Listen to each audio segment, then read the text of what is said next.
1절을 할게요.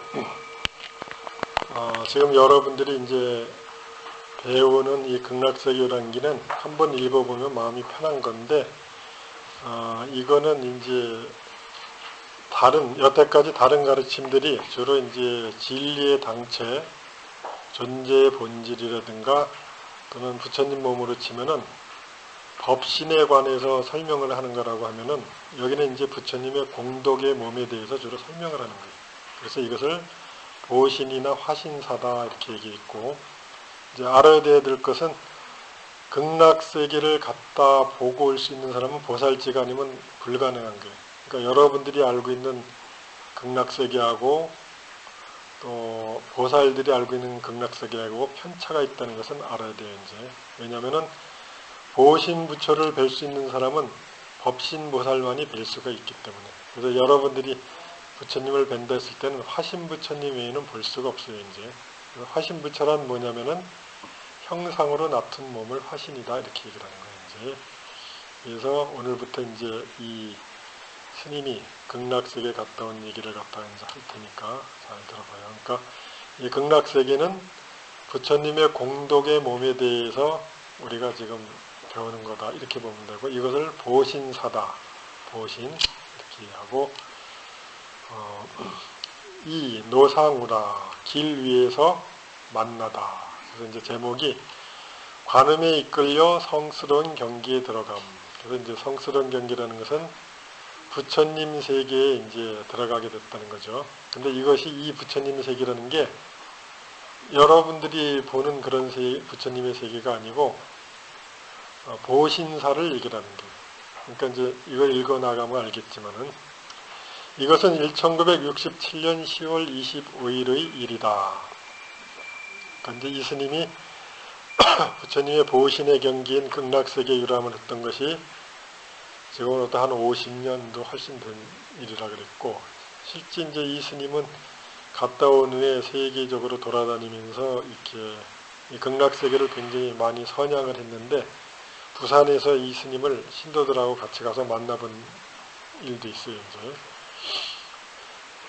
내가 맥사암에서 자선 중이었을 때, 그래서 이 맥사암이라는 것은 복건성이 있는데, 이제 복건성 그 선유현이라는 데 있는데, 복건성은 어디냐면은 대만하고 마주에 있는 중국 본토가 복건성이에요. 그래서 이 복건성은 산이 깊고 땅이 협착해가지고 가난한 사람들이 많이 살아가지고 여기 출신들이 주로 해외에 진출을 해서 화교가 돼요. 이것이. 그리고 이제 그 옆에 광동성 출신들이 화교가 되는 게 이제 홍콩을 위주로 해서 나가고, 복건성 출신들은 대만에 주로 진출해 있고, 그래서 이 복건성에 이제 그 맥사암이라고 있는데, 이 맥사암은 선의현이라는 데서 한 31km 정도 떨어진 그런 곳에 있는 그 아주 수려한 높은 산인데, 이 산 이름을 갖다가 이제 작은 무이산이다 그래요.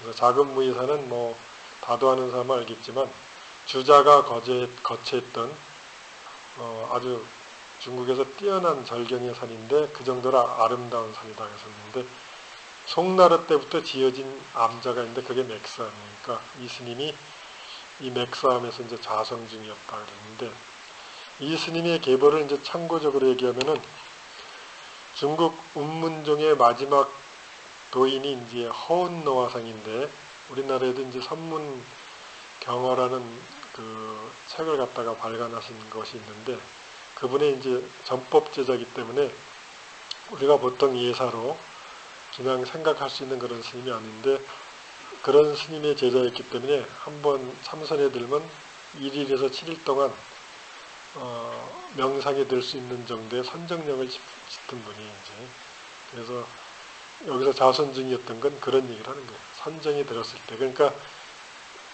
이 뒤에 나오는 얘기는 이 스님이 자선에 들어서 들어간 경기다 이렇게 얘기를 하는 거죠. 그러니까 이것은 현재의식으로 간 것이 아니고 잠재의식에 의해서 간 거다. 그래서 이 단계를 이제 보신부처를 칭견할 수 있으려면 어느 정도 선정력이 동원되지 않고는 알 수가 없는 경계다 이렇게 얘기하는 것이고, 내가 맥사하면서 자선 중이었을 때 갑자기 어떤 사람이 나타나 내 이름을 부른 후 나를 잡고 앞으로 달리는데, 그러니까 참선하는데 누가 불렀는데 대답을 하니까 자기를 잡고 달렸다는, 이것이 이제 서폰설 비슷한 게 있는데, 보통 속가에서도 술객들은 서폰이라는 게 있어요. 이제 백리 밖에 있는 사람의 혼도 내가 갖다 끌어다가 내 앞에다 놓기도 하고 하는 그런 게 있는데, 이게 술객들이 많이 쓰는 건데, 여기서는 관세음보살이 이 스님의 혼을 서폰을 한 거지.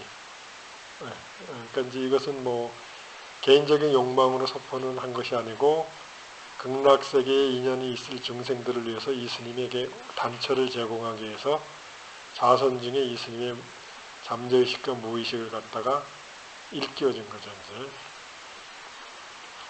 나는 마치 술 취한 사람과 같은 상태가 된 듯 기분이 황홀하였고 왜 달리는지 이유를 알지 못했다. 그러니까 이때는 본인은 나라는 것이 있어서 달린다고 하지만 사실은 혼이 유혼, 논이었다 이렇게 보면 돼요. 혼이. 사원을 나오니, 그러니까 이 맥사원 거기를 나오니 내가 짐작하기로는 이미 200리 떨어진 복건성 덕화연에 도달했음을 알 수 있었다.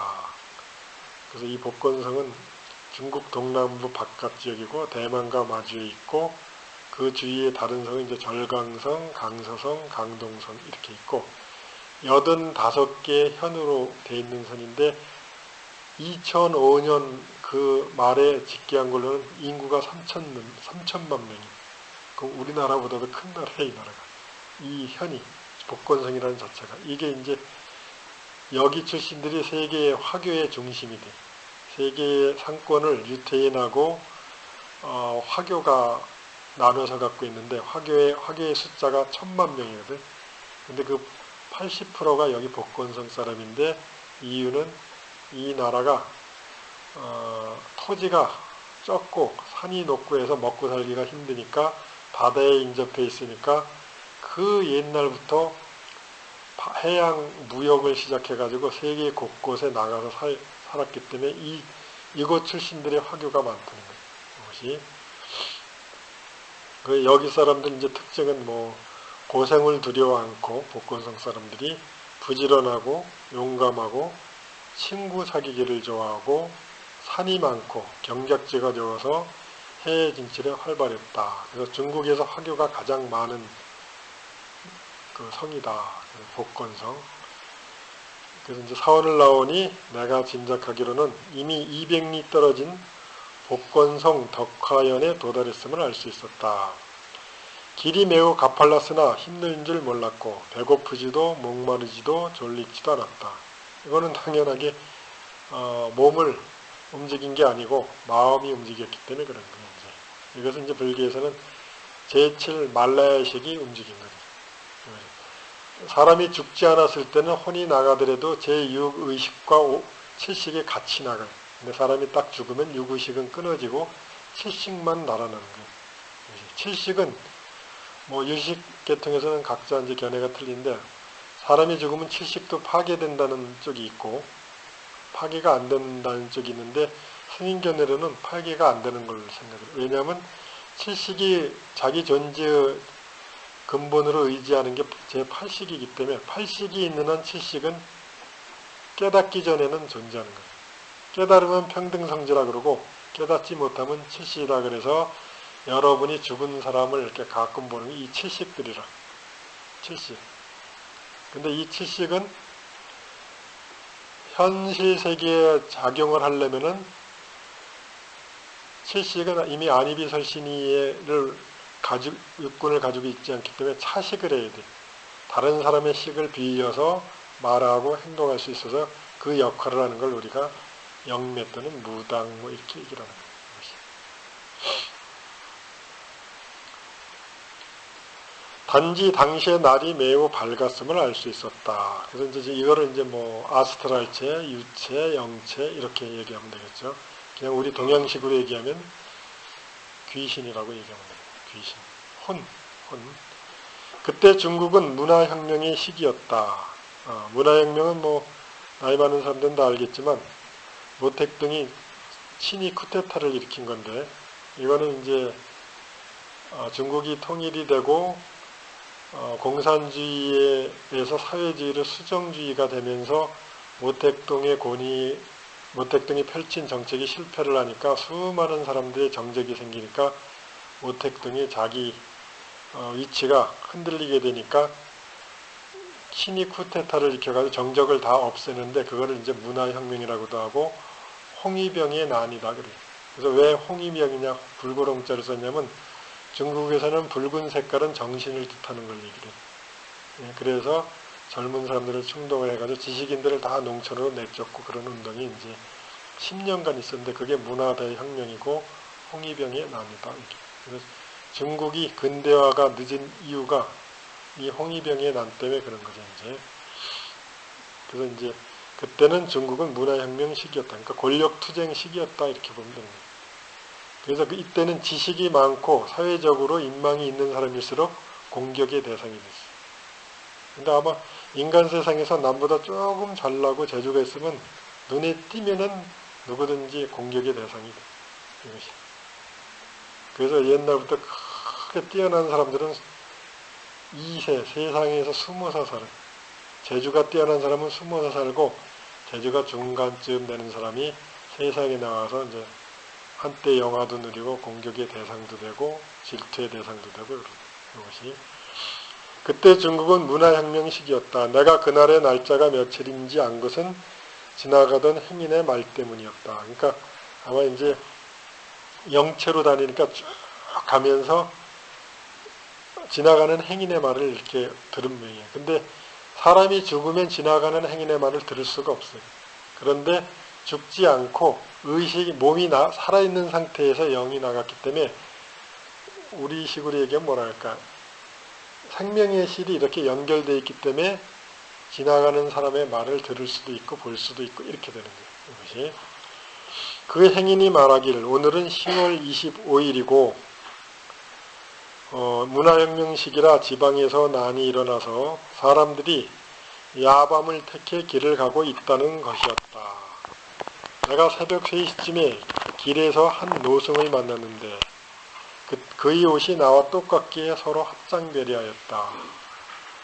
내가 이제 절에 처음 갔을 때 우리 스님이 스님에게 편지 쓰는 방법에 대해서 이렇게 가르쳐 준 적이 있어요.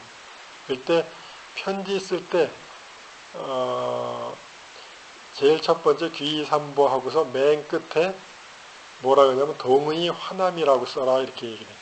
이게 뭐냐면 같은 옷을 입은 사람은 평화라고 따뜻하게 이렇게 인사한다는 뜻이 동의 화남이에요.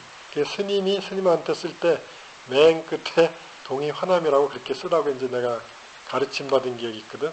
그러니까 이 스님도 길에서 한 노승을 봤는데 그 사람이 입은 옷이 나와 똑같으니까 우리 같은 계통이구나 하고 합장을 했다는 거죠. 그죠? 여러분도 이제 길 가다 보면은 회색 옷을 입은 스님들끼리 서로 합장 배려하는 것도 이제 그런 거죠. 합장 배려하였다. 이 노사가 자기를 소개하되 나의 법호는 원간요. 이제 우리가 법명이 있고 법호가 있는데 법명이라고 하는 거는 처음 스님이 됐을 때 이제 은사 스님부터 받는 거고 법호라고 했을 때는 남을 가르칠 수 있는 정도의 지견과 경력과 또 능력이 있을 때 주위에서 이 사람의 이름을 못 부르게 되니까 스스로 이제 호를 지었거나 아니면 그 스님을 가르친 법을 전수한 스님이 따로 이렇게 이름을 지어준 게 그게 법호요. 법호. 나의 법호는 원관이요. 여기서 둥글원자에다 관할관자거든요. 이 원관이라는 이 의미가 자체가 이제 모든 것을 삐뚤어지게 보질 않고 둥글게 본다는 거예요. 그게 원통보전의 뜻이기도 하고 대개 사람들이 사람을 보는 시각은 자기보다 잘난 사람은 시기하고 못난 사람은 우습게 보는 게 사람들의 견해인데 그걸 편관이라고 합니다.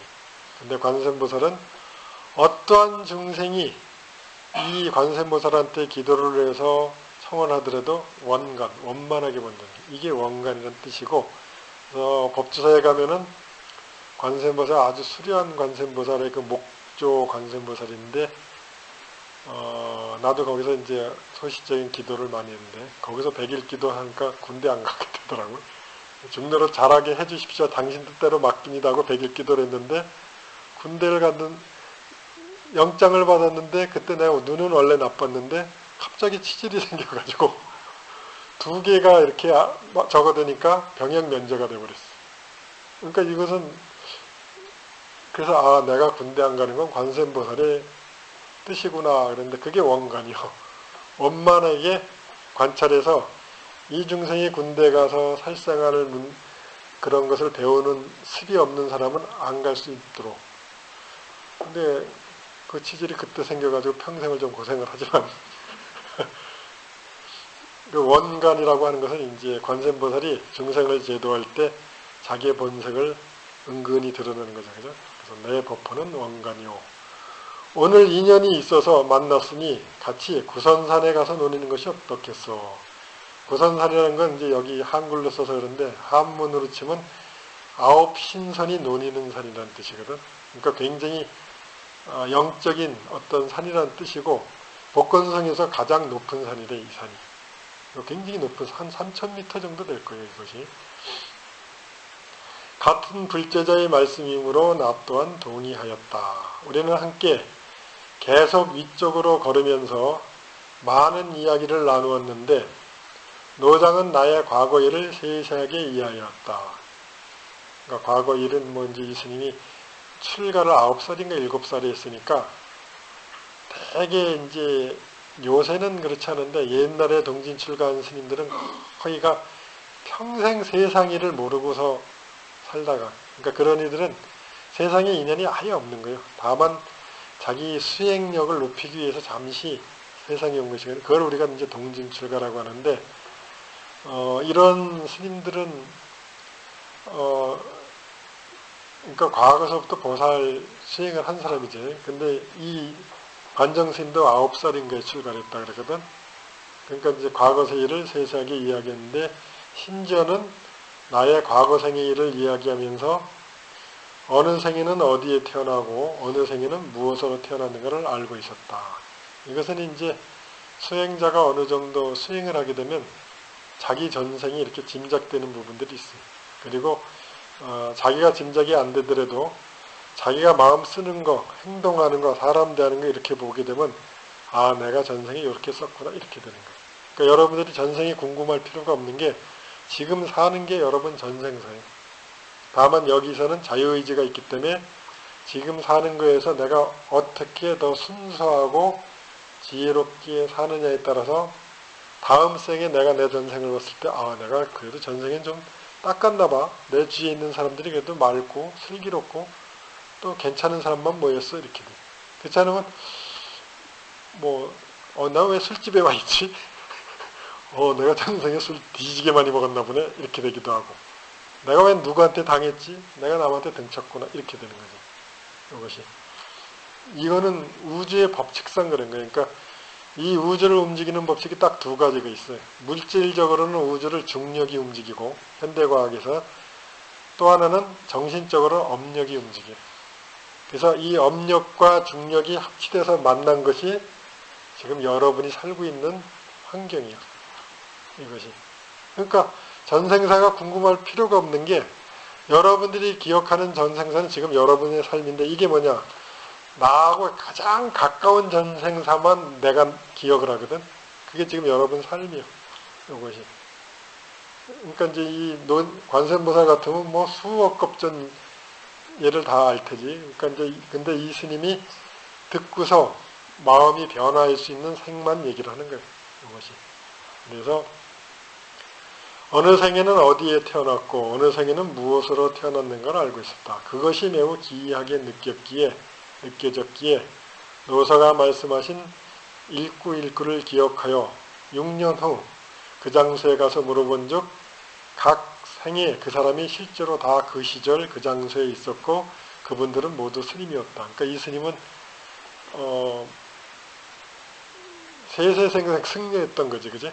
그러니까 이 정도 되는 스님은 세속의 악한 사람이라든가 자기를 괴롭히는 사람은 평생에 거의 만나질 않아요. 이런 사람들은. 세속인연이라는 건 모든 것이 자기 욕구 위주로 상대를 평가하고 사람을 대하기 때문에 세속사에서는 항상 누구한테 뒤통수 맞을 수도 있고 내가 칠 수도 있고 그런 세상이지. 근데 이처럼 이제 몇 생을 계속 승려 생활을 했다고 하면 결국은 맑은 영혼들하고만 이렇게 진취적인 영혼들하고만 했기 때문에 불의의 액난, 사람으로 인해서 불의의 액난을 당하는 일은 거의 없다고 봐야 되는 거지. 운문스님 같은 이가 500생을 국왕이 돼가지고 국왕이 됐다 매해가지고서 다시 출가했다고 했는데 그 운문스님 같은 경우는 지금도 이제 중국의 선정 5정의 종조인데 그 뛰어나게 깨달은 스님이 그 복력으로 500생을 왕노릇만 하니까 매해가지고 다시 또 태어났다는 얘기도 있고 우리 불가에는 그런 얘기들이 많이 있어요.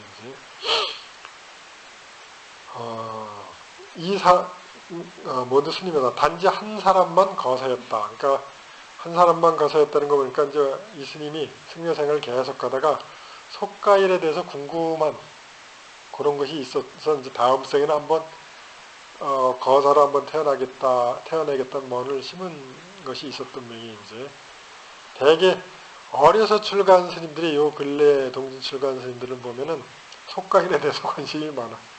그래서 옛날에 동진 출가한 스님들은 거의가 도인이 됐는데 요새 동진 출가한 스님들은 거의가 사판승이 되더라고. 주지도 하고 뭐 총무원장도 하고 막 이런 걸 하더라고. 그게 왜 그러나 했더니 자기가 안 해본 것이 궁금해가지고 그쪽으로 마음이 쏠린 거야. 근데 이 스님도 이제 한번 그쪽으로 마음이 쏠려서 한 분은 거사였는데 이 사람은 청나라 강의 영간 용방 계격천에 살았고 이름은 정원사로서 육남 2년을 낳았다고 한다. 근데 이제 여러분들이 알아야 될 것은 윤회가 똑같이 윤회가 적용이 되는 게 아니고 영적인 그 수준이 높을수록 윤회의 사이클이 길어. 그러니까 가령 서가모니 부처님 같은 경우는 3000년에 한 번 정도 나오고 하루살이 같으면 죽었으면 똑딱하는 순간에 또 다른 데서 또 태어나고. 그러니까 뛰어난 영혼일수록 태어나는 간격이 느리고 소소한 영혼들 있잖아요. 여러분들이 늘 먹는 불닭. 죽으면은 한 며칠 있으면 다시 또 알로 태어나는 거예요. 이게 왜냐면 우주의 중력과 업력이 서로 어울리는 법칙이에요. 이런 건 나중에 거기에서 이제 다루는데, 그러니까 어떤 영혼이 이 사람이 최후에 태어난 게 한 강의, 청나라 따라 그랬으면은 한 200년 전이잖아요. 200~300년 전. 그러니까 굉장히 영적으로 굉장히 수준이 높았다는 것을 그 전생사로 말씀할 수 있어요. 그러니까 보통 석가에서 아무개가 죽었는데 어디서 태어났어야 하면 그거는 찌질이 영혼이에요. 그러니까 아직은 영격으로 수준이 낮은 영혼들은 죽으면 바로 태어나. 근데 보통 500년 만에 태어난 인재다 막 이런 식으로 얘기하잖아요. 그만큼 태어나는 주기가 늦은 거예요. 정신세계가 틀리기 때문에. 그래서 업력이 중력을 지배할 수 있는 정도는 되는 사람은 태어나는 주기가 낮고, 중력이 업력을 갖다가 이기는 정도면 빨리빨리 태어나요. 그러니까 하루살이 같은 건 죽으면 똑딱하는 순간에 또 다른 데서 또 태어나고 또 태어나고 이런 거예요. 이런 것들은 이제 과학을 알아야 이런 것들을 이해하게 돼요, 여러분들이. 그중 한 사람은 진사를 지냈는데 나중에 그곳에 가서 살펴보니 시간, 묘지 등이 다 실제했는데 현재 자손이, 그러니까 청나라 때 처사가 돼가지고 씨를 한번 퍼뜨렸는데 자손이 121가라 그러잖아요. 그리고 450여 명이 있을 때, 450명이었다. 그래서 이제 이렇게 이야기를 나누다가, 그러니까 전생사 같은 걸 서로 이렇게 얘기를 하다가 순식간에 복건성에서 가장 높은 구선산에 도달했는데 이 산 가운데는 큰 동굴이 있고 미륵불을 모시고 있어서 미륵동이라고 하였다. 그래서 이제 관정스님이 이 책을 내고 나서 우리나라에서 관광으로 여길 다녀오기도 하고 막 그랬어요. 성지순례 비슷하게. 그래서 이제 미륵동이라고 하면 미륵은 미래의 부처님이 계신 거잖아요. 그죠? 이거는 이제, 우리가 지금 여기 부처님도 다 같은 부처님 같이 보이지만 서가모니 부처님은 가운데 현재 부처님이고, 그 다음에 미륵 부처님은 미래의 부처님이고, 아미타불 부처님은 또 과거의 부처님이잖아요. 과거에 형불하셨으니까. 그래서 3세 제부를 모신 의미도 있고, 또 스님이 여러분들을 이제 교화를 할 때 지적으로 뛰어난 사람은 유식을 가르치고, 정적으로 감흥 있는 사람은 이런 신앙적인 아미타불이나 관세음 같은 그런 쪽 계통을 가르치고, 의지적으로 뛰어난 사람은 참선에 대해서 얘기를 하는 거예요. 그러니까 이게 연거 없이 부처님을 모신 게 아니고 이유가 있어서 그렇게 한 거예요. 왜냐하면 이제 사람은 품성이 반드시 지정이 세 가지 중에 자기가 잘하는 부분이 있어요. 그러니까 교화를 할 때 한쪽만 얘기를 하게 되면은 편관이다, 편곡, 치우치게 되는 거거든. 그래서 이산 가운데는 큰 동굴이 있고 미륵불을 모시고 있어서 미륵동이라고 하였다. 우리가 구산산 정상을 반 정도 올라갔을 즈음 기이한 경치가 나타나며 눈앞의 길이 돌연 변해버렸다. 여기서부터 이제 영적인 단계, 조금까지 혼이 물질세계, 중력의 영향을 받다가 중력의 영향을 딱 벗어나면서 정신세계에 딱 들어간 거지. 이건 이제 관세음보살님의 가피로 그렇게 된 거예요. 이것이. 그러니까 이거는 무엇과 같으냐면 부처님 당시에 아난이 부처님의 그 신통력으로 동방 아척불 세계를 순식간에 본 적이 있어요. 아난의 능력으로는 볼 수가 없는데 부처님의 방광한 그 광명으로 순식간에 본 것과 똑같은 이치. 이것이. 요거하고 이제 비슷한 얘기가 선정의 마조대사라고 뛰어난 스님이 계셨는데 그 밑에 원주가 평생 이 스님 밑에서 이제 사찰을 관리하고 세금을 관리하고 그랬어요. 근데 옛날이나 지금이나 누가 어느 스님한테 총애를 받으면 반드시 비방을 하거나 질투하는 사람이 있어가지고 이 원주를 갖다 관가에다가 당나라 때는 관가에서 나라 절집안의 재정까지도 감사를 했어. 저 스님이 스님들한테 들어오는 돈을 갖다가 사서로이 자기가 착복했다고 송사를 찔렀어. 그러니까 이 스님은 뭐라 그럴까, 이거를 잘 쓰지를 않아가지고 거기서 너 내력서를 내놓으라니까 아무것도 내놓을 게 없어. 그러니까 이제 이 스님이 감옥에 들어가가지고 두들겨 맞을 필자가 되니까 마조 스님한테 가서 따졌어. 나는 스님이 성인이라 그래가지고 평생 아주 솔직하게 사찰을 운영했는데 이제 스님 평생 이렇게 도와준 결과가 요거밖에 안 됩니다. 어떻게 하겠습니까? 그랬더니 그 스님이 너 그러면 가서 네 방에 가만히 앉아있어라 그래놓고 마조 스님이 자기 방에서 딱 앉아서 정에 딱 되니까 이 스님이 자기 방에 있다 갑자기 가슴이 시원해지면서 절에 처음 들어와서 지금까지 자기가 썼던 그 내력서가 확 드러나. 그래서 그걸 적어가지고 내서 그 비방을 갖다 피한 기록이 마조대사 어록에 나오거든. 이런 것들이 이제 뭐냐면은 큰 영적인 능력이 있는 사람은 사사로이는 쓰지 않지만 청하면은 두들기면 치는 이치지. 예. 그래서 이제 이 스님도 아마 여기서 관세음보살이 순식간에 그런 세계로 딱 끌고 들어간 거지. 이걸 도교 이쪽에서는 서폰이라 그래. 폰을 갖다가 딱. 그러니까 우리가 이제 우스갯소리로 왜 임진왜란 때 그 뛰어난 술사들이 목에다가 병을 이렇게 놓고 거기다가 누구 이름 지어놓고 그 목을 딱 치면은 적장이 딱 죽는 얘기 같은 거 들은 적 있죠? 그런 것도 서폰이라 하나요.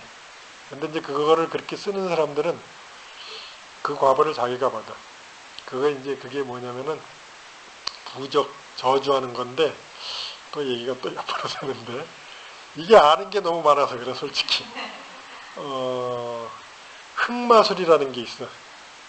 이거는 이제 전에 나 그걸 좀 배워본 적이 있는데 흑마술은 주로 남을 비방하고 저주할 때 쓰는 방법이야.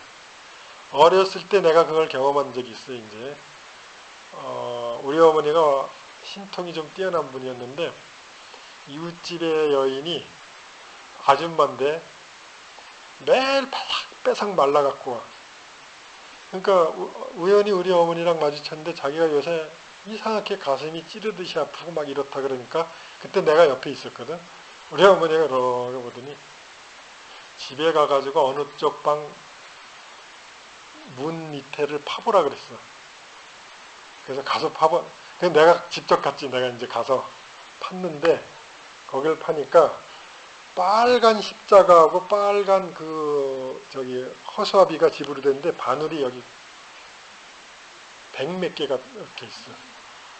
그걸 파고 오니까 우리 어머니가 이걸 보더니 이게 뭐냐고 이제 그랬더니 이게 당신 남편이 바람을 폈는데 그 씨앗이 되는 사람이 본처가 되고 싶어가지고 비방을 한 거라 그래. 그러면 이걸 어떡하냐 그랬더니 이거를 뽑고서 그냥 놔두면 그게 이제 아주 무서운 얘기인데 생령이라는 거예요, 그게. 근데 이 생령은 자기가 저주한 사람이 맑고 순수하거나 영역이 세면은 거기에 보통 사람은 다 거기에 맞지만은 맞지 않고 튕겨나가면은 쏜 사람한테 다시 가. 반드시. 장희빈이가 그래서 죽은 거예요. 이 사람이 누구를 왕비를 계속 쐈잖아. 근데 그게 밝혀졌잖아. 그럼 그게 와해가 되면은 그 영은 자기가 염으로 만들어 놓기 때문에 주인한테 다시 가. 그래서 그거를 내가 갖다 그거 풀고서 태운 적이 기억이 있어. 이게 석폰이라는 거지. 뭔 얘기를 하다 이렇게 됐는데 흑마술이라는 게 실제 있어요, 이제. 근데 아주 주의할 것은 여러분들이 누구를 이렇게 미워하잖아요. 미워하거나 비방하거나 저주를 하잖아. 여러분은 잊어버리지만 여러분이 마음을 놓을 때 반드시 그게 되돌아와. 그래서 수행을 하거나 어느 정도 경전하는 사람은 자기가 막 정신력이 강한 걸 알기 때문에 누구한테 진심을 못 일으켜. 왜냐면 일으키면은 상대방이 해코지를 당하고 나서 그 사람이 사라지면 그 영이 아직도 남아서 다시 되돌아오기 때문에 이생 내생에 다시 되돌아오거든. 이걸 흑마술이라 그래서 내가 소시 쪽에 그쪽 계통 부적 쓰는 법서부터 책 같은 걸 도교 계통이거든. 이게 도교에 이제 여러 가지 파가 있어. 단전호파가 있고 부적파가 있는데 이 부적파는 이 부적 하나로 천리만리 갔다 오기도 하고 귀신도 부르고 땅도 축지법도 쓰게 하는데 그 중에 하나가 이건데 이게 아주 사악한 거고 불교 계통에서 이거를 해가지고서 이름난 사람이 아니죠. 밀레라빠가 이거 했잖아요.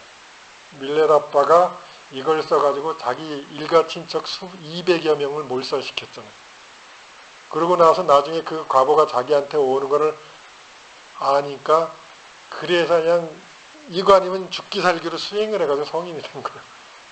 이게 흑마술이라는 게 반드시 있는데 그게 특별히 누구를 향해서 뭐 이렇게 만들기 이전에 여러분들이 악심을 일으키는 그 순간에 그게 하나하나 시가 돼. 그러다가 나중에 아주 강해지면 상대방이 아주 여여하게 되면 튕겨서 바로 오게 되는 거예요. 이건 나쁠 때 이렇게 되는 것이고 부처님이라든가 이제 여기 관세음보살이나 마조대사처럼 좋은 쪽으로 할 때는 그 영혼이 정화가 돼서 식이 맑아져 가지고 평생에 썼던 마음이 이렇게 딱 나타나는 거예요. 그러니까 이 이치를 여러분들이 잘 보면은 우리가 마음을 진짜 함부로 쓰면 안 된다는 걸 알 수 있어요. 나중에 이제 이 부적계통은 시간이 있으면 다시 설명을 하겠지만 이걸 이제 없애는 방법도 있는데 제일 일상생활에서 내가 저주를 받고 있는가 아닌가를 알려면은 이유 없이 몸이 많이 아프고 놀래고 하면 이게 저주받는 거예요. 그래서 옛날 양반집에서는 오늘 지금 이런 얘기를 하는지 모르지만 이거를 예방하기 위해서 제일 첫 번째 집 앞에다가 회화나무를 심어. 회화나무를 심으면 1차로 그거를 걸른다 그래. 근데 이제 더 좋은 거는 이제 아주 그러니까 맑고 깨끗하게 삶을 살게 되면은 그 기운이 섞이질 않으니까 튕겨져 나가는 거죠. 그것이. 그래서 여러분들이 생각에 원한을 갖고 미워하고 질투하는 것 이거 하나가 되돌아온다는 것이 이게 중력의 법칙이요. 업력과 중력이 부딪히게 되면 그러니까 옛날 사람들은 이게 과학적으로는 이렇게 설명이 되는데 옛날 사람들이 이거를 정신적 영역에 가서 이 정보를 훔쳐가지고 써먹은 거지. 그것이 뭔 얘기를 하다 지금. 이것은 원래 구선산의 길이 아니고 다만 한 경계가 보인 것뿐이었다. 주변의 돌은 은은한 빛을 내고 있었고 눈앞에는 일찍이 본 적이 없는 큰 절이 나타났는데 매우 웅장하며 화려한 모습이었다. 근데 이제 여기서 여러분들이 알아야 될 것은 만약에 이 사람이 기독교인이었으면 큰 교회가 보이는 거고, 네? 힌두교인이었으면 또 힌두교 사원이 보이는 거. 이 정도는 여러분들이 알고 있어야 돼. 무슨 얘기인가 알겠죠? 대문 위에는 예전에 보지 못한 금글씨가 쓰여진 큰 액자가 걸려 있었다. 그 앞에는 네 분의 스님이 홍색 긴 옷으로 몸을 감고 허리에는 금들을 메고 계셨다. 그러니까 붉은색이라는 것 자체가 중국 사람 입장에서는 정신적인 걸 뜻하기 때문에 홍의를 입는 거지. 그죠? 예. 금대라는 건 이제 허리띠를 얘기해요. 금으로 된 허리띠, 반짝반짝. 옛날에 우리 집에 갔더니 우리 어머니가 내가 새끼줄로 허리를 메고 또 누런 상의옷을 입고 용돈을 차비를 주려고 했는데 하늘로 휙 날아간다 했는데 그 양반이 원래 영적으로 좀 밝은 분이니까 그게 네가 부처되는 꿈이다 했는데 그게 뭐나 했더니 새끼줄이 금색깔이라서 그렇다는 거지. 해석을 그렇게 하더라고.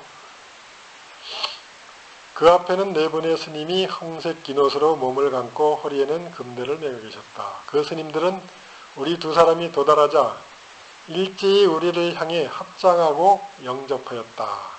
우리 또한 함께 인사를 하였다. 이때 나의 마음속에 이 스님들의 모습은 내가 일찍이 본 적이 없었으니 아마도 라마승이시겠구나 하고 생각했다. 라마승은 이제 티베트, 라마라는 말 자체가 원래는 힌두교의 라마라는 신의 이름인데 중국 사람들이 서역에서 온 사람들을 갖다 높임말로 라마승이라는데 이것은 되게 티베트 승려들을 얘기하는 거예요. 티베트 승려들은 중국 스님들하고 옷이나 복장이 틀리니까 이때 저들이 다 함께 웃으면서 환영하며 우리를 앞으로 인도했다. 산중에 들어서니 몇 개의 요사체가 있는데 기이하게도 다 빛을 내고 있었다. 정각의 장엄함도 가히 볼만하였다. 우리 일행은 초목과실이 울창한 뜰을 지나 큰 법당 앞에 도착하였다. 그 법당 위에도 역시 중국글도 영국글도 아닌 신기한 글자가 쓰여 있었는데 이건 아마 이제 천상의 언어겠죠, 그죠? 원간도사께서 중천나한이라고 일러주셨다. 중천나한. 그러니까 이제 나한이라고 하면 여러분들은 이제 신통 부리는 거 이런 걸로 알지만 교학적으로는 아라한들이 머무는 세계를 나한이라고 그러는 거예요. 아라한에서 아자를 뺀 거예요. 아한. 이 가운데 글자 하나는 바둑판 모양이었으며 나머지는 기억나지 않는다. 내가 생각하기로는 이것이 바로 나한의 수행 장소 같았다. 그래서 우리 어렸을 때 스님들이 들려준 얘기로는 어떤 스님이 어떤 산에 갔는데 아주 맑은 스님이 있어서 그 스님하고 한 3회를 얘기하고 나왔는데 3년이 지나갔다 그래. 그래서 이제 후세 스님들이 거기가 나한들이 있는 곳이다 이렇게 얘기해요. 그러니까 우리하고 이제 시간 개념이 틀린 거예요. 이것은 왜 틀리냐면은 시간이라고 하는 것은 공간이 커지면은 시간이 느려지고, 예? 공간이 작아지면 시간이 빨라져요. 이게 현대 과학에서 밝힌 내용이거든. 그 이치로 나한이라든가 이런 천상세계는 우리보다 어마어마하게 큰 세계거든. 그러니까 거기에 하루는 우리 인간 세상의 400년, 500년이 되는 거예요. 공간이 큰 세계잖아요. 무슨 얘기인가 알겠어요? 태양의 하루하고 지구의 하루하고 틀리잖아요. 달의 하루하고 우리 하루 틀린 게 왜 그럴까? 공간이 크면은 시간이 느려져. 이게 상대성 이론이요. 공간이 작으면은 시간이 빨라져. 그래서 태초에 빅뱅이 일어날 때 그 단 0.01초가 우리 식으로 얘기하면은 수억 급의 시간이야. 이건 여러분들이 이해 못할 거예요. 내가 생각하기로 이곳이 바로 나의 수행 장소가 떴다. 이 법당 안팎에는 피부색이 다양한 사람들이 많이 왕래했으며 그중 황인종이 제일 많았다. 그러니까 이제 이것은 고래로부터 황인종들이 정신적인 내면적인 수행에 더 가치를 두고 살았던 삶이 많았으니까 황인종이 많았다 그러겠죠. 그들의 기이한 점은 무술을 연마하던 노래하고 춤을 추던 정자양신을 하던 간에, 정자양신은 뭐냐면은 이게 이제 도교 수행인데, 도교는 이제 수행하는 그 단계가 정기신을 단련하는 거예요. 그래서 정이라고 하는 것은 물질을 이루는 근본 물질인데, 사람 몸에서 얘기하게 되면 힘이라, 에너지, 힘이고, 이 힘을 갖다가 다스리게 되면은 우리 마음은 이제 깨닫기 전까지는 물질의 영향을 받는 거기 때문에 자기 몸을 정화하게 되면 마음도 맑아져. 그 맑아진 상태에서 만들어내는 에너지가 기라. 이 기. 기는 이제 물질적이면서 반 물질이면서 반 정신적인, 이게 이제 양자의 역학에서 지금 얘기하는 미립자, 반 물질이라는 건데, 이것이 더 단련이 되면 정보로서만 형태로 저장이 되는데, 지금 스님이 여러분한테 양자 역학을 얘기하는 거예요. 이게 존재하겠는데 이게 우리가 얘기하는 정신이에요. 그러니까 이제 어차피 이건 천천히 나갈 거니까 구산 스님한테 어떤 사람이 와서 뭘 물어보냐면 불교에서는 일체가 다 불성이 있다 그러는데 그러면 조개를 먹고 난 조개 껍질도 불성이 있습니까? 하고 물어본 적이 있어요. 구산 스님한테.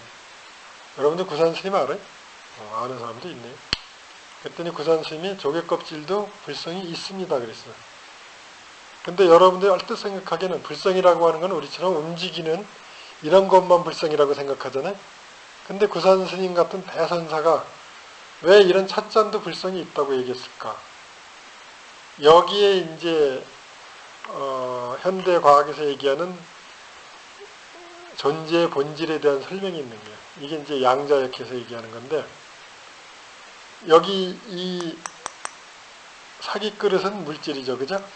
근데 사기 그릇이 이렇게 동그랗게 되고 이런 형태로 되고 이런 문양이 있는 것은 물질이 아니고 정보요.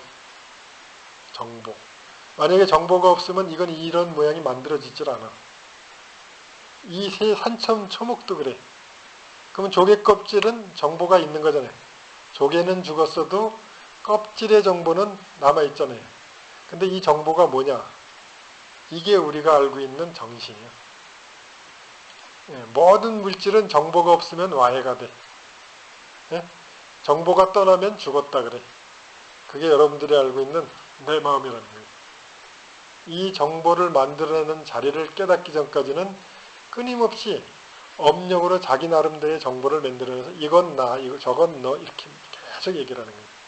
그래서 업력과 중력이 부딪히게 되면 생생하게 지금 이런 현장들이 만들어지는 거예요. 근데 이 업력과 중력은 자기가 만들어 놓은 만큼만 나타났다 사라지기 때문에 이거를 양자역학에서는 반물질이다, 미립자다 그래. 그래서 미립자라고 하는 거는 이건 점점 복잡해지니까 이건 유식불교에 가면은 이제 이거를 설명할 거니까 여기서는 땡 하고 정자영신은 뭐냐면 이제 결국은 도교에서 물질에서 영적인 상태까지 에너지를 가지고서 수련하는 방법이 정자양신인데 그의 마지막 단계가 뭐냐면은 앉아있는 상태에서 또 다른 자기 마음의 정보를 갖다가 에너지에다 넣어서 자기와 똑같은 생명체를 만들어내는 걸 양신이다 그런 거예요. 양신. 그러니까 아까 이제 사람이 죽어가지고서 몸이 달아나는 건 음신이라 그래. 생명력이 없어. 물질의 정보가 없는 상태거든. 근데 양신은 물질의 정보와 살아있는 생명력의 정보가 같이 나타나는 거기 때문에 이 상태에서 수행을 많이 하면은 1100억 화신이 탁 나타나는 거예요. 이게 도교 수행인데 이걸 정자양신이다 그러는 거예요.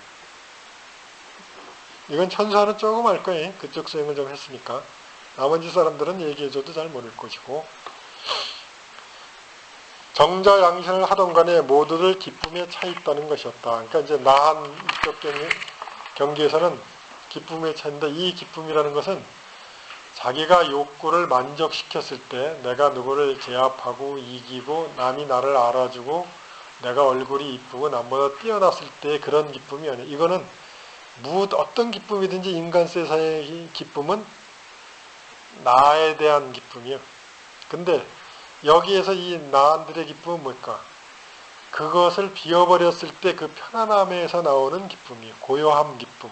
그러니까 기쁨이라고 했을 때는 얼핏 똑같지만은 수행자라든가 도를 깨친 사람이 가지고 있는 기쁨은 모든 욕망이 극복되었을 때 어떠한 것으로도 그 마음을 흔들리게 하지 못했을 때 나타나는 기쁨인데, 그거를 이 스님이 본 거라는 거지.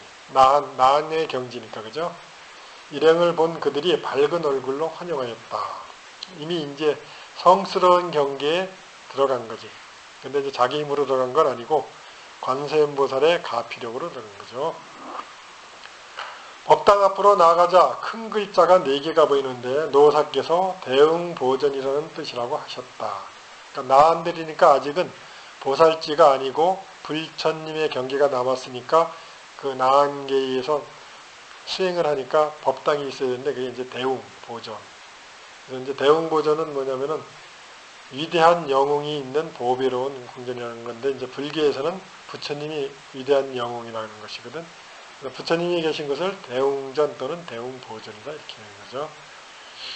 두 분의 늙은 화상이 우리를 영접했는데 한 분 노장은 백발이셨고 한 분은 수염이 많으셨다. 그분들이 원간노사를 뵙자 몸을 굽혀 오체투지로서 큰절하시는 것을 본 나는 원간노사는 틀림없이 보통 분은 아니겠구나라고 생각했다.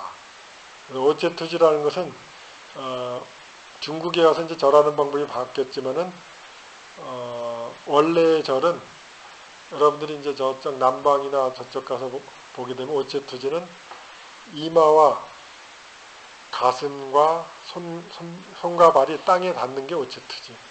그러려면 납작 엎드려야 되잖아, 그죠? 이건 뭐냐면 나는 당신한테 절대적으로 항복합니다, 이런 뜻이에요.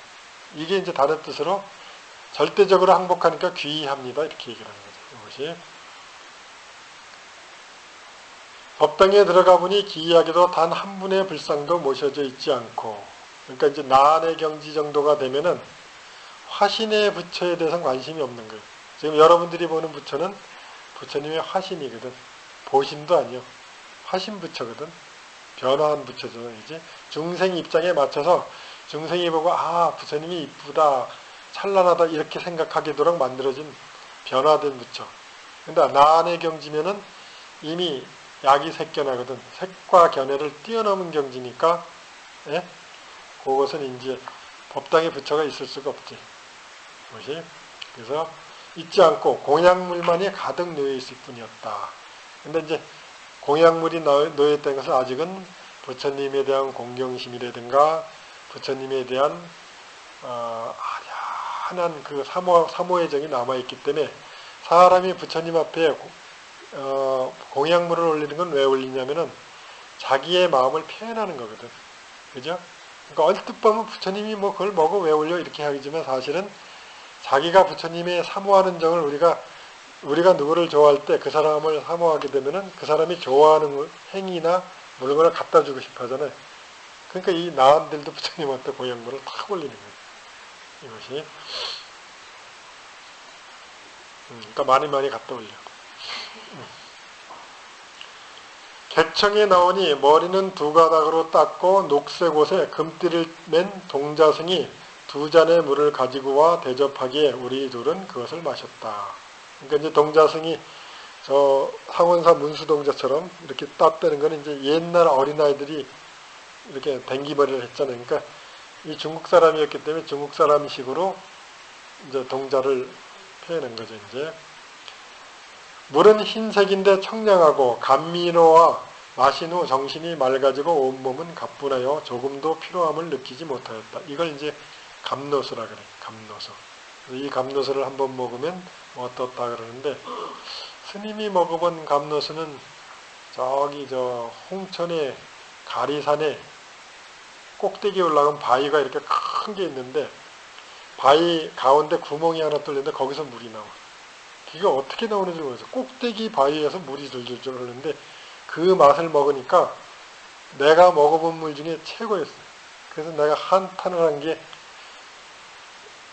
물병 하나 안 짊어지고 올라간 게 한탄이 됐어.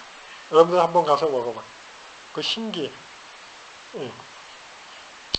잠시 후 동자가 동으로 된 물통을 가지고 왔기에 세수를 해보니 심신이 쾌활함이 이루 말할 수가 없었다. 그래서 정말 성스러운 경기에 들어왔구나 하는 생각이 들었다. 객청으로 돌아와서 내가 나안동의 노승에게 합작 매례하고 불교의 장례가 어떻습니까? 라고 간절히 물었다. 그래서 이제 불교의 장례에 대해서 물은 거는 이 나안이면은 육신통이 갖춰져 있는 분들이니까 그런 걸 예상하고 이제 질문을 한 거예요. 그러자 노화상께서 묵묵히 글을 쓰셨는데 불자 심작 교유 마주라는 8글자로 이것을 상하로 맞추면 36개의 글자가 되는데 불계의 100년 후의 정황이 이 안에 다 있으며 이들 글자를 연결해 849가 되면 전 세계 불계의 장례를 볼 수 있고 불교가 사라진 후에 이것이 멈출 것이라고 하셨다. 불자 심력은 부처님은 스스로의 마음으로 짓는 것이고 가르침은 인간들 마음에 마가 주인이 됐기 때문에 가르침이 생겼다 이런 이제 건데 이거를 여기저기 뜯어 맞춰서 퍼즐식으로 연결을 해놓으면은 불계 장례가 나온다는 얘기인데 결국은 이건 뭘까? 심보를 좀 곱게 쓰라는 얘기 한마디로. 심보를 네가 곱게 쓰지 않으면 너는 곱게 쓰지 않은 세계의 불교계에 태어난다는 것이지. 그죠? 곱게 쓰게 되면은 이스님처럼 나한동에 딱 와 있잖아요. 이 8글자 핵심은 그런 얘기지. 이 뒤에 보면 이제 이 8글자를 이스님이 18구만 풀이를 해놓은 게 있어. 내가 심심해서 이렇게 풀이를 해봤는데, 조금 아까 스님이 얘기한 그거 이상도 이하도 아니더라고. 심보를 잘 써라. 심보를 잘 쓰면 극락세계에 태어나니까 불계의 장래가 무궁무진하고 못 쓰게 되면은 다른 이교도들이 끊임없이 회불하고 회방하는 그런 세계에 태어나서 억장이 무너지는 걸 당한다. 이것이. 이야기를 마친 후 노승이 나를 다른 방에 안내해 쉬게 하는데 방 안에는 친구가 없고 부드럽고 높은 자대가 있어서 자대라고 하는 건 이제 중국에는 참선할 때 이렇게 자대 높이 올라가서 하거든. 그런 자대죠. 자대가 있어 그 위에 앉으니 몸이 쾌적하기가 비할 바 없었다. 그 원간노사가 나를 불러 이야기하시길 내가 너를 데리고 도솔천에 가서 미륵보살을 친견하고 너의 스승 허은화상을 만나게 해주겠다라고 하셨다. 그래서 이제 나안보다도 더 위의 천이 이제 지금 나안이 있는 게 중천이라 그랬잖아요. 이게 사왕천이 있는 천상을 얘기하는 거예요. 이걸 지거천이라 그래. 지거천. 근데 이제 6개 6천 중에서 도솔천이 또 있거든. 근데 이 도솔천은 왜 특별하냐면은 도솔천이 내원이 있고 외원이 있는데 외원은 살아서 복력이 많고 또 덕을 많이 베풀고 선정력이 조금 있는 사람들은 도솔천 외원에 태어나지만 내원에 태어나는 사람들은 반드시 고승이라든가 깨달은 사람만이 태어나요. 왜냐? 거기 미륵 부처님이 미래 중생을 제도하기 위해서 이 내원에 내려와 계시기 때문에. 그래서 전에 송담 스님의 스승이었던 정강 스님이 발언을 뭐냐면 자기는 도솔천 내원궁에 태어나는 게 원이다 그랬어요. 왜냐? 거기에 태어나게 되면 미륵 부처님의 권석이 돼서 미래세의 그 부처님과 같이 성불할 수 있는 인연이 있기 때문에. 그래서 이제 고승대덕들은 주로 이제 서방 정토보다는 이런 그 미륵불이 계신다고 하는 도솔천 내원에 태어난 걸 원을 해요. 그러니까 아마 이제 허은화상이 거기에 계신 분이 이제 그러니까 여기서 도솔천에 가서 미륵보살을 친견하고 너의 스승 허은화상을 만나게 해주겠다라고 하셨다 얘기죠. 우리가 다시 길을 가는 도중에 웅장하고 장엄한 금집과 금으로 된 집이라는 거겠죠. 보배탑 등을 보았는데 모두 빛을 밝히고 있었다. 그것을 자세히 구경하자니 원간노사께서 나를 재촉하며 시간이 없으니 얼른 가자고 하셨다. 왜 시간이 없는지 알겠죠, 그죠? 그러니까 이게 이제 도솔천이라든가 이런 사왕천 같으면은 어마어마하게 공간이 큰 세계니까 거기에서는 순간인 것 같지만은 이거는 아까 얘기했죠. 공간이 크면은 시간이 느리게 흐린다. 그죠? 그러니까 달의 하루가 우리보다 짧잖아요. 달이 우리 지구보다 짧기 때문에 시간이 빨리 흐르는 거예요.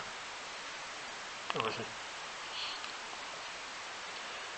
뒤에 와서 생각하니 상계의 시간은 인간과 같지 않아서 오래 머무는 것은 마땅치 않으니 머뭇거리다가는 나중에 인간 세상으로 오면 몇백 년, 몇천 년이 지나가기 때문이었다.